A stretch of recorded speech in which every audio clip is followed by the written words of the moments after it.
Hi, this is Mary Jo. I've been a nurse for 50 years.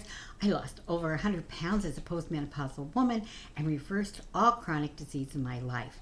And I'm here to continue the discussion of G-bombs. And this is all about onions and mushrooms. I really don't have tons of things to say about incorporating onions and mushrooms into your diet.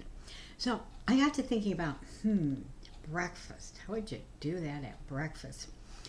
Now, if you like a savory breakfast, then that's quite easy to do because you can make a savory oatmeal.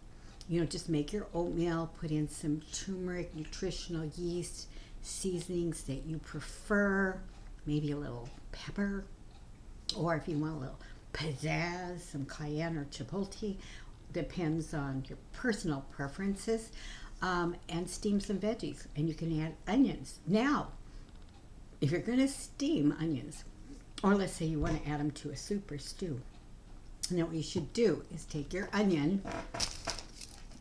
I love red onions. Red onions, especially the red all the way through the onion, contains quercetin, which is great anti-inflammatory agent in the body. And I've seen pills and shelves of quercetin.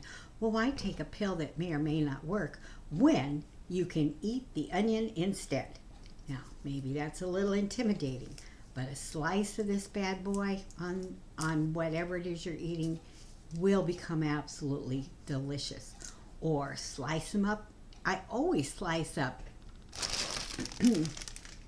some green onion and some red onion.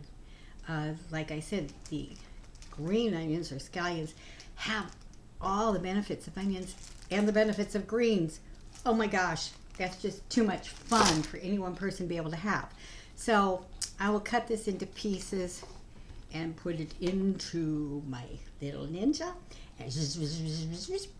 and zap it together. And then I have it all cut up. Now you can also just chop it up if you prefer. A little bit of tears on the side, rinse it. Just remember, the more it makes you cry, the healthier an onion it's got to be, right?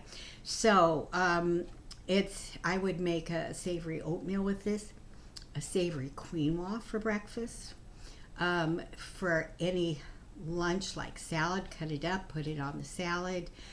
For dinner, you can food process it into almost a liquid if you want to. You can put it in the Ninja, you can put it in the Vitamix, you can chop it up and put it in any casserole, soup, or stew that you happen to be making. I mean, in fact, if whatever dish you're making just doesn't cut it with you, I suggest you should add way more onion than you did the first go round, and you will find the flavor becoming enhanced with all those organosulfur compounds. Anyway, so it's a very versatile vegetable that you can add to almost anything excepting ice cream. I wouldn't add it to that, but you can add it to almost anything else. And so I really don't have any great tricks of the trade. However, remember, it's like the cruciferous vegetables in the production of ITCs, only this is producing organosulfur compounds, which give you all those health benefits and, yes, all the tears. But you want to have those health benefits. So once you've blended it or food processed it, just take a few moments before you put it into anything hot. Because as soon as it becomes heated, it will deactivate the allanase. So you want the allanase and the sulfur compounds to have done their deed before you heat it.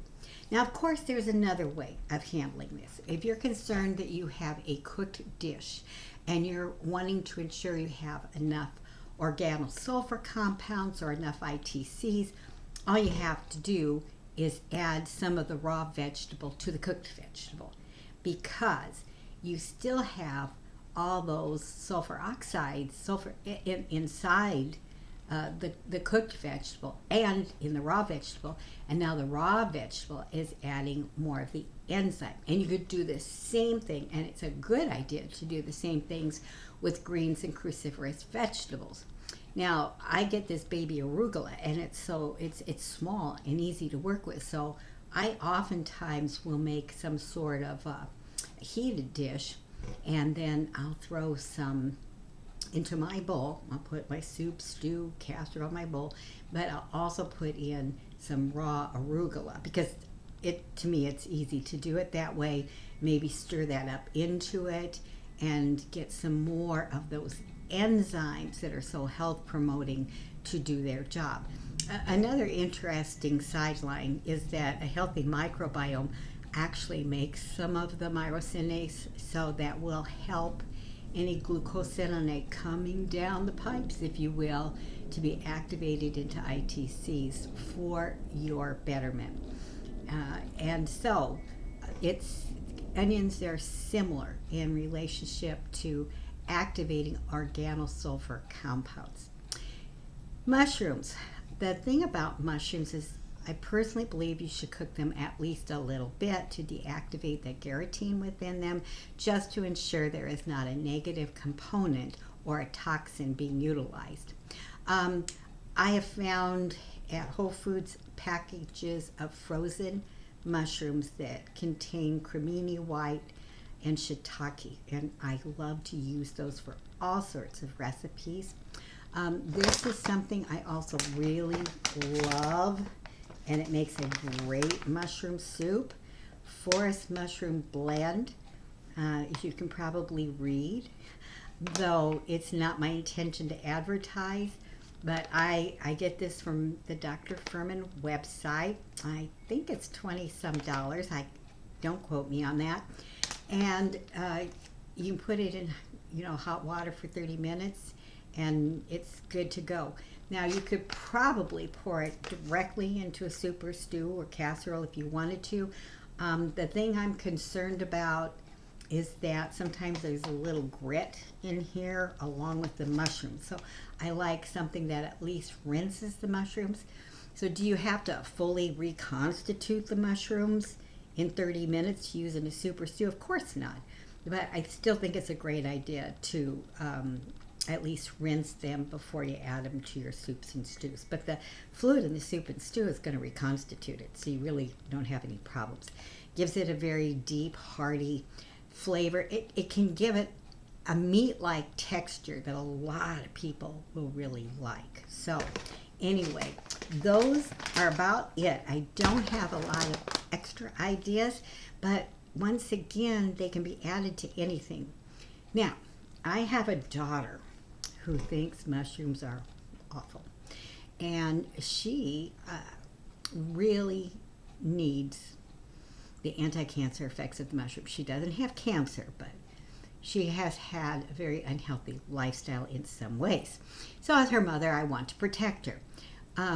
So the thing I can think of, and it worked when the kids were younger, if there's something they don't like but you think is favorable for them to have, just make sure it's really chopped up little tiny, because then they don't even know it's there. And sometimes they'll even say things to you like, wow, the spaghetti sauce tastes better than it's ever tasted before. And you're laughing in the closet because you put in little tiny pieces of mushroom and they just enjoyed it. But sometimes you can't convince them of that. So anyway, sneak the food in however you can. Once the mouth, the taste buds have healed, it's amazing what dramatic taste sensations and great pleasure you will get from whole real food. However, this is really meant to be all about you. So may this help you and provide you with any inspiration you need in order to become the best version of you, to become the healthiest version of you, because you are so important to the rest of us. So it is with my love and appreciation and great thanks for watching. Not only thank you again, but goodbye from Nurse Mary Jo. Talk to you next time. Probably be about berries. Yum. See you soon. If I can find the turn off switch, you can stop seeing me